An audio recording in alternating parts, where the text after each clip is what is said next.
India சுதந்திரம் அடைந்ததற்கு முன்பும் India சுதந்திரம் அடைந்த பிறகும் பசும்பொன் முத்துராமலிங்கத்தேவருடைய அரசியல் தேசிய அளவில் பெரிய எழுச்சியை தாக்கத்தை ஏற்படுத்துச்சு. அந்த வரலாறுகளை படித்தவங்களுக்கு இந்த ஜெனரேஷனுக்கு தெரியும்.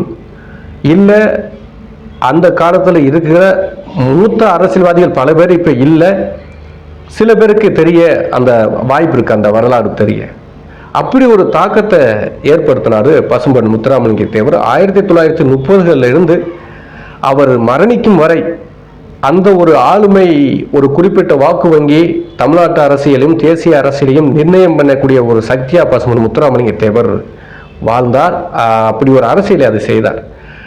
அதன் பிறகு அது ஃபார்வர்ட் பிளாக் என்ற ஒரு கட்சி மூலம் அது பெருசாக அரசியல் தாக்கத்தை ஏற்படுத்தியது. எந்த தொகுதியில் போட்டித்தான் ஜெயிச்சிருவாங்க, எம்பிலையும் ஜெயிச்சிருவாரு, எம்எல்ஏவும் ஜெயிச்சிருவாரு, ரெண்டுலையும் போட்டிட்டு எம்எல்ஏ பதவியை ராஜினாமாலாம் செஞ்சிருக்காரு பசும்பொன் முத்துராமலிங்க தேவர். அப்படி ஒரு அரசியல் எழுச்சி அவருக்கு இருந்தது. தமிழ்நாட்டிலேயே ஒரு தலைவருக்கு தன்னெழுச்சியாக வந்த ஒரு கூட்டம், தன்னெழுச்சியாக வந்த ஒரு அரசியல் தலைவர் யாருன்னா அது பசும்பொன் முத்துராமலிங்க தேவர் தான். அப்படிப்பட்ட ஒரு எழுச்சிமிக்க தலைவர் ஒரு குறிப்பிட்ட வாக்கு வங்கியை வைத்துக்கொண்டு ஒரு அரசியலுக்கு, தேசிய அரசியலுக்கும் தமிழ்நாட்டு அரசியலுக்கும் சவாலாக விளங்கினார்.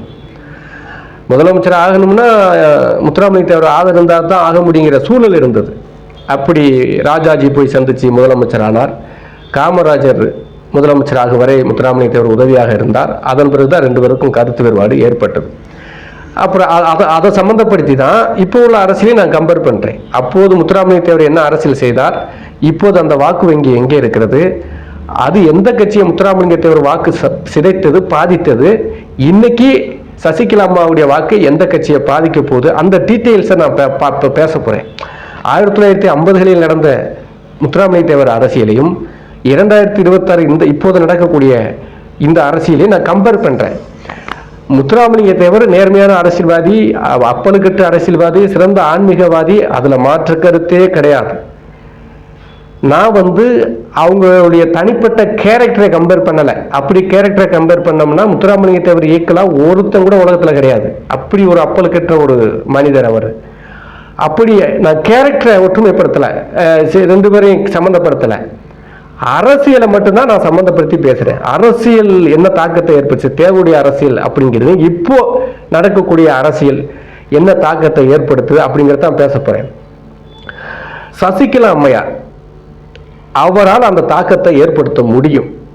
ஏன் அப்படின்னா, எம்ஜிஆர் கட்சி தொடங்கி அவர் இறந்த பிறகு ஜெயலலிதா அம்மா கட்டுப்பாட்டுக்கு அதிமுக வரும்போது சசிகலா அம்மா கூட இருந்தாங்க.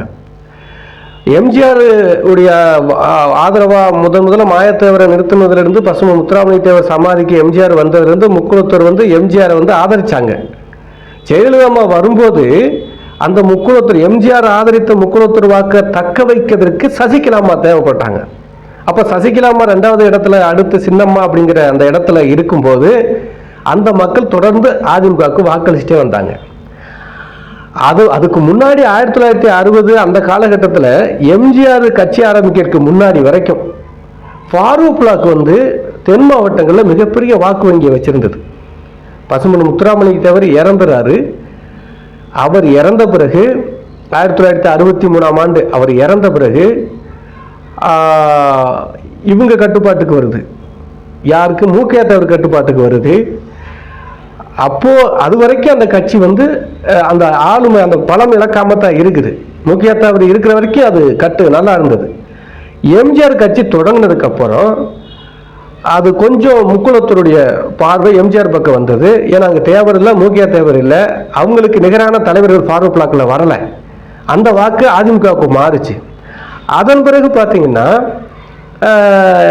எம்ஜிஆர் இறந்த உடனே ஜெயலலிதா அம்மாவுக்கு சசிகலா அம்மா வந்ததுன்னா அந்த ஃபாரூக் பிளாக் வாக்கும் ஏற்கனவே இருந்த முக்குளத்தூர் தேவர் வாக்கும் ஏடிஎம்கே பக்கம் தான் வருது. நீங்க நல்லா பார்த்துருப்பீங்க. ஃபாரூக் பிளாக்கு 1 சீட்டு 2 சீட்டு கொடுக்குற அளவுக்கு இறங்கி வந்துருச்சு. அப்போ எப்படி இருந்த கட்சி, ஆனால் ஆளுமை இல்லை. முத்துராமலிங்க தேவர் மாதிரி, மூக்கையா தேவர் மாதிரி அதுக்கு அடுத்து வந்த தலைவர்கள் ஆளுமையா இல்லை ஃபாரூக் பிளாக்ல. அப்போ கொஞ்சம் கொஞ்சமா அந்த கட்சியோட வாக்குகள் அதிமுக பக்கம் வந்தது. காரணம் சசிகலா அம்மா இருக்கிறாங்க, நம்ம சமுதாயத்துக்கு சார்ந்தவங்க, ஜெயலலிதா அம்மா கூட இருக்கிறாங்க அப்படின்னு அதை புரிஞ்சுக்கிட்டு தான் ஜெயலலிதா அம்மாவும் முக்குளத்தூர் சமுதாயத்துக்கு முக்கியத்துவம் கொடுத்து அந்த தங்க கவசமெல்லாம் முத்துராமலிங்க தேவருக்கு கொடுத்தாங்க. தேவர் குரு பூஜைக்கு நேரடியாகவே வந்துடுவாங்க. எவ்வளவு பிஸியாக இருந்தாலும் குரு பூஜைக்கு வந்துடுவாங்க ஜெயலலிதா அம்மா.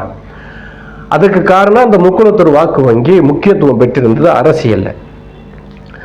ஆனால் ஃபாரூக் தேவர் முக்கியத்தவர் இருக்கும்போது வெறும் முக்குளத்தூர் மட்டும் அந்த கட்சியில் இல்லை, எல்லா கம்யூனிட்டி இருந்தாங்க. தேவேந்திர குலர் இருந்தாங்க, அருந்ததி இருந்தாங்க, செட்டியார் இருந்தாங்க, நாடார்கள் இருந்தாங்க, முஸ்லிம்ஸ் இருந்தாங்க, பிள்ளைமார் இருந்தாங்க, முதலியார், எல்லா கம்யூனிட்டியுமே இருந்தாங்க.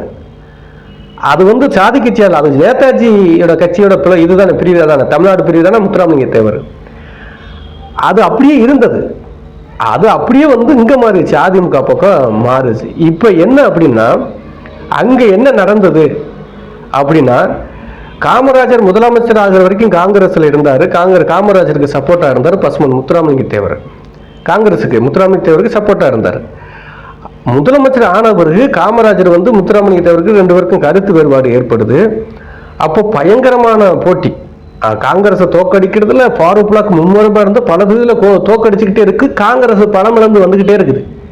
ரொம்ப காலமா நடக்கு காமராஜருக்கும் தேவருக்கான யுத்தம். அவங்களும் சாதி விஷயம் பண்ணி பார்த்தாங்க, தேவேந்திரன் தேவரையும் பிரித்து பார்த்தாங்க, இவரும் இமானுவேல் கொலை வழக்கில் மாட்டி விட பார்த்தாங்க. அதில் நேர்மையான ஒரு கொலைக்கு இதுக்கு சம்மந்தம் இல்லைன்னு விடுதலையாகி வந்தார். பல டார்ச்சர் கொடுத்தாலும் முத்துராமலிங்க தேவர் காம்ப்ரமைஸ் ஆகலை. விடாப்புடியா காங்கிரஸை அழிச்சே தீர்வேன், காங்கிரஸ் மறுபடியும் வெற்றி பெறக்கூடாதுங்கள ரொம்ப தீர்மானமாக இருந்தார் முத்துராமலிங்க தேவர். கடுமையாக உழைச்சாரு, கடுமையாக எதிர்த்து போராடினாரு. காங்கிரஸை தோக்கடிச்சார். காங்கிரஸ் கடைசியில் தேவர் இறந்த பிறகு அதுக்கப்புறம் மூக்கைய தேவர் வரும்போது அண்ணாதுரை அப்போ அரசியலில் புதுசாக வாரார் 1960 அந்த காலகட்டத்தில். அப்போ காங்கிரஸை ஒழிக்கத்தானே தேவருடைய இது கிட்டத்தட்ட 75% தேவர் ஒழிச்சிட்டு போயிட்டாரு. இன்னும் 25 தொங்கிக்கிட்டு இருக்கு. அதை இழுத்துட்டு இருக்கும்ல பால் ஊத்துற டயம். அப்போ காமராஜர் சிஎம் ஆகக்கூடாது அடுத்துன்னு முடிவு பண்ணி, அப்போ ஃபாரூக் அண்ணாவோட சேர்ந்துட்டா அண்ணா சிஎம் ஆயிடுவாரு. அதுக்கு முன்னாடி அண்ணா போராடிக்கிட்டு இருக்காரு. அண்ணாவுக்கும் முத்துராமலிங்க தேவருக்கும் இவர் திராவிடம் பேசுவார், அவர் ஆன்மீகம் பேசுவார். 2 பேருக்கும் செட் ஆகலை. அவர் இறந்த பிறகு அப்புறம் மூக்கைய தேவர் கண்ட்ரோலுக்கு வந்த உடனே 2 பேர் யோசிக்கிறாங்க. மூக்கைய தேவர் அடுத்து காமராஜர் சிஎம் ஆகக்கூடாதுன்னு யோசிக்கிறாரு. அவர் அண்ணாதுரை என்ன பண்றாரு, நம்ம சிஎம் ஆகணும்னா ஃபாரூக் சப்போர்ட் இருந்தா தான் சிஎம் ஆக முடியும்னு யோசிக்கிறாரு. 2 கூட்டணி சேருது, காங்கிரஸை வீழ்த்துது. காமராஜர் படுதோல்வி அடைகிறாரு. டெபாசிட் இழந்தார் விருதுநகர் தொகுதியில். எங்க பார்த்தாலும் காங்கிரஸ் அமைச்சர்கள் படுதோல்வி அடைஞ்சு அத்தோட காங்கிரஸ் எழல, இன்ன வரைக்கும் எழல. இப்ப என்னன்னா, அப்படி ஒரு கட்சி சுதந்திரத்துக்கு முன்பு இருந்து ஆண்டு இருந்த கட்சி அழிஞ்சிருச்சு. திரும்ப ஆட்சிக்கு வர முடியல. இன்னைக்கு பாருங்க சீட்டுக்காக எவ்வளவு சண்டை போட்டு கிடக்காங்க. அது நடந்த வரலாறு. அந்த வரலாறு இப்போ திரும்ப வருதுன்னு நான் சொல்றேன். இப்போ அதிமுக கட்சி, நான் ஏற்கனவே சொல்லிட்டேன், தலைவர்களை கம்பேர் பண்ற அளவுக்கு, பழைய தலைவர்களை கம்பேர் பண்ற அளவுக்கு இப்போ உள்ள தலைவர்கள் தகுதியற்றவர்கள். நான் கேரக்டர் தலைவருடைய பெயர் புகழை கம்பேர் பண்ணல, அரசியலை மட்டும் கம்பேர் பண்ணி பேசுறேன். புரியுதா? அதை நல்லா தெளிவாக சொல்லியிருக்கிறேன். ஏன்னா என்ன அப்படி இவர் போய் அவரை சம்மந்தப்படுத்தி பேசுறாரு, இவர் நான் அந்த கேரக்டரோ அவங்களுடைய அரசியல் நேர்மை ஒழுக்கம் அதை நான் பேசல. அரசியல் மக்கள் ஓட்டு இதை பத்தி நான் பேசிட்டு இருக்கேன். இப்போ அண்ணா திராவிட முன்னேற்ற கழகத்தில் என்ன பிரச்சனை அப்படின்னா, ஒன்று அரை மணி நேரத்தில் முடிகிற விஷயங்க. எடப்பாடி சசிகலா அம்மாவை போய் மீட் பண்ணி ஆதரவு தெரிவிங்கன்னு சொன்னால் முடிஞ்சு போச்சு.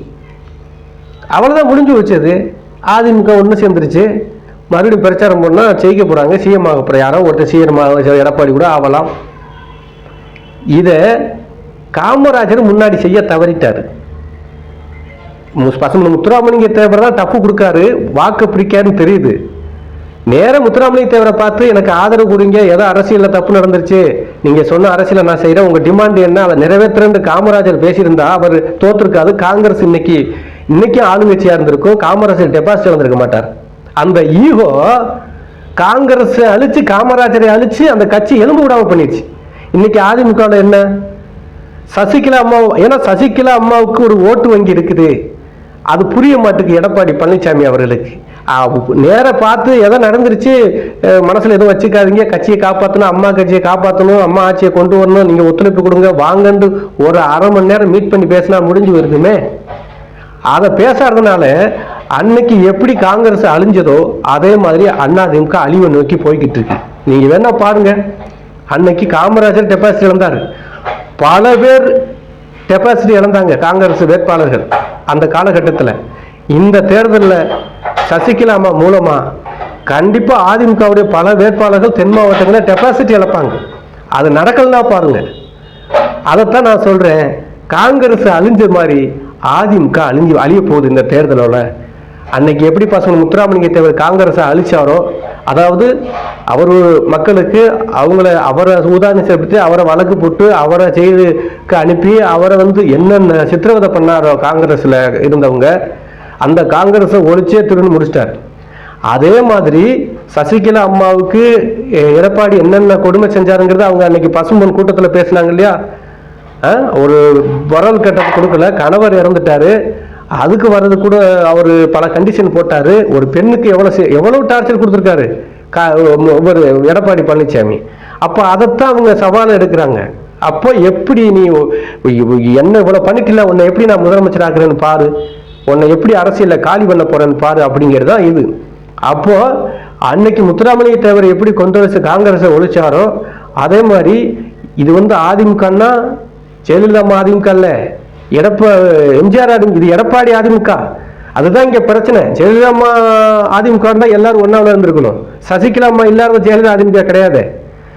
அப்படிங்கிறப்ப எடப்பாடியை ஒழிச்சா தான் அதிமுக இது பண்ண முடியும், மறுபடியும் கொண்டு வர முடியுங்கிறத அவங்க முடிவு போடுறாங்க.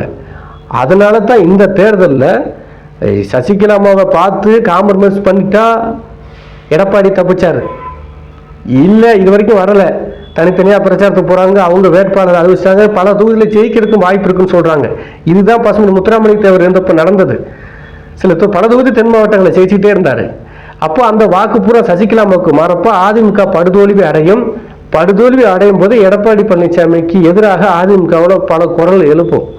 அப்போவாவது சசிகலா அம்மா ஒன்றிணைத்து அவங்க ஒரே கட்சியா ஃபியூச்சர்ல போனாங்கன்னா அதிமுக காப்பாற்றப்படும். இல்லையனால் அன்னைக்கு எப்படி காங்கிரஸ் அழிஞ்சதோ அதே மாதிரி அதிமுகவும் அழிந்து இன்னைக்கு எப்படி 20 சீட்டு 30 சீட்டுக்கு சண்டை ஓட்டு ஒரு கட்சியோட அண்டி பிழைக்க வேண்டிய சூழல் காங்கிரஸுக்கு இருக்குதோ, இதே மாதிரி அதிமுக திமுக கூடவோ இல்லை டிவிகே கூடவோ சீட்டுக்கு கெஞ்சி 10 சீட்டு 15 சீட்டுக்கு கெஞ்சி அண்டி பிழைக்க வேண்டிய சூழல் வரும். இது உண்மை. இதுதான் அப்ப நடந்த முத்துராமலிங்க தேவருக்கு நடந்த டைம்ல நடந்த அரசியலுக்கும் ஃபார்வர்ட் பிளாக்கும் காங்கிரஸுக்கு நடந்த அரசியலுக்கும் சசிகலா அம்மாவுடைய அந்த கட்சி இருக்கு இல்லையா, அனைத்து இந்திய புரட்சி தலைவர் மக்கள் முன்னேற்ற கழகம், இந்த கட்சிக்கும் அதிமுகவுக்கும் நடக்கிற இந்த யுத்தத்துல எடப்பாடியோட அரசியல் வீழ்ச்சி அடைந்து அந்த அதிமுக அழிவு நோக்கி போயிடும். இதுதான் உண்மை, இதுதான் நடக்க போகுது. இதைத்தான் நான் சொல்றேன். தேவர் செய்த அரசியலை கையில் எடுக்கும் சசிகலா அம்மா அப்படிங்கிறது நான் சொல்றது இதுதான். அது எடப்பாடிக்கு எதிராக நடக்கும். பாருங்க, வெயிட் பண்ணி பார்ப்போம். இந்த தேர்தலில் அப்படி ஒரு முடிவு வர வாய்ப்பு இருக்கு. நன்றி.